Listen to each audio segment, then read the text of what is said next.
টাকা এমনই একটা গুরুত্বপূর্ণ জিনিস যেটা ছাড়া আমাদের শ্বাস নেওয়া এবং শ্বাস ছাড়া বন্ধ হয়ে যায়। তাই টাকা জমানো প্রত্যেকটা মানুষেরই প্রধান কাজ হিসাবে ধরে নেওয়া উচিত। যেমন প্রতিদিন আমরা স্নান, খাওয়া, রান্না বান্না, আমাদের দৈনন্দিন লাইফস্টাইলটা যেভাবে চালাই, যেটা ছাড়া আমাদের চলে না, টাকা জমানোটাও কিন্তু সেরকমই একটা অভ্যাসে পরিণত করতে হবে। যারা মধ্যবিত্ত ফ্যামিলিতে বিলং করেন তারা এই 100 টাকা করে জমিয়ে কিভাবে 30 দিনে লাখপতি হবেন সেই বিষয়ে কিন্তু আলোচনা করব। হ্যালো এভরিওয়ান, আসসালামু আলাইকুম। কেমন আছেন সবাই? আশা করব যে যেখান থেকে আমার ভিডিওটা দেখছেন প্রত্যেকেই খুব ভালো আছেন আর সুস্থ আছেন। আমরাও কিন্তু আল্লাহর অশেষ রহমতে অনেক ভালো আছি।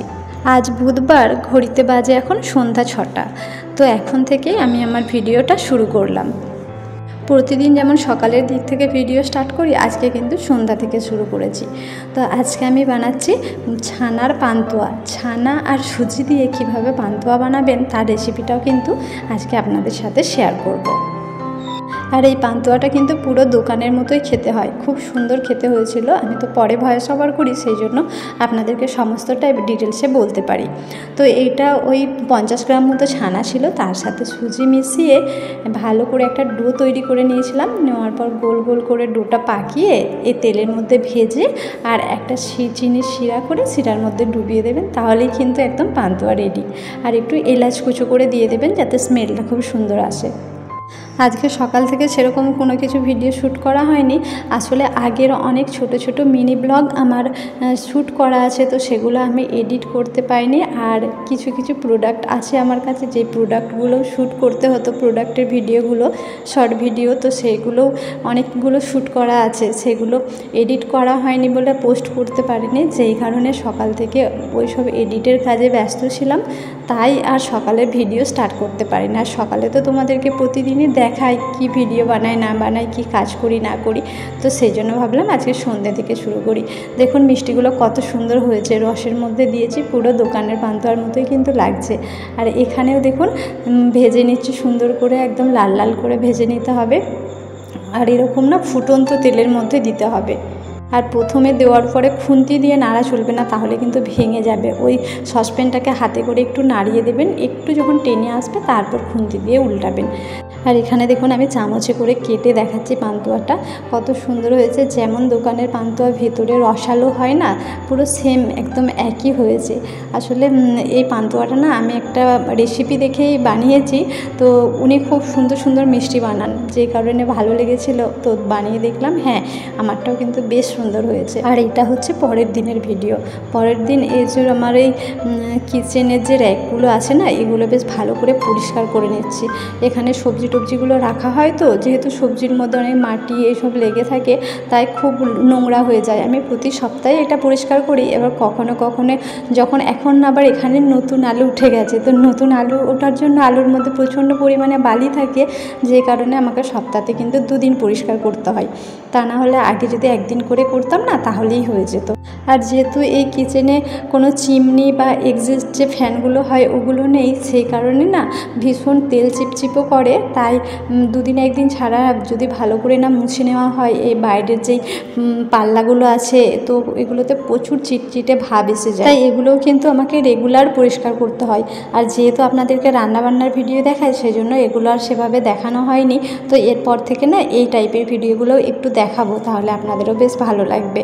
আমি আমার কিচেনটা কিভাবে রাখি, কিভাবে অর্গানাইজেশন করি, সমস্ত কিছুটাই একটু একটু করে শেয়ার করব। লং ভিডিওতে না করলেও কিন্তু আমার শর্ট ভিডিওর মধ্যে কিছু কিছু জিনিস আমি শেয়ার করব। আর আমার লং ভিডিওতে আপনারা যেরকম ভালোবাসা দিচ্ছেন, আশা করব আমার শর্ট ভিডিওগুলোতেও সেরকম ভালোবাসা দেবেন।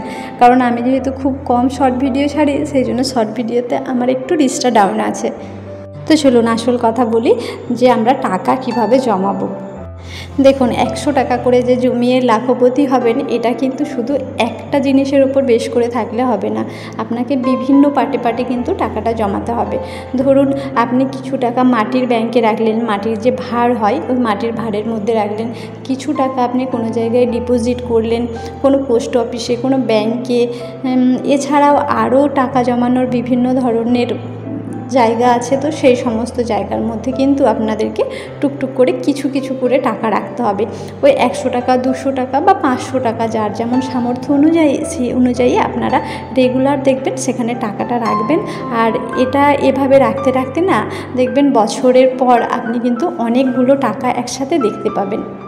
কারণ একদিনে তো কোনো কিছুই সম্ভব হয় না, একদিনে কোনো মানুষই টাকা জমিয়ে লাখপতি হতে পারবে না। তো টাকা জমানোর কিছু কিছু টেকনিক থাকে, যে টেকনিকগুলো ফলো করলে কিন্তু আপনি কিছুদিন জমাতে জমাতে নিশ্চয়ই সেখানে অনেকগুলো টাকা একবারে দেখতে পাবেন। আর যখন একবারে অনেকগুলো টাকা পাবেন না, দেখবেন সেই টাকাগুলো আপনার খুব ভালো একটা কাজেও আসবে।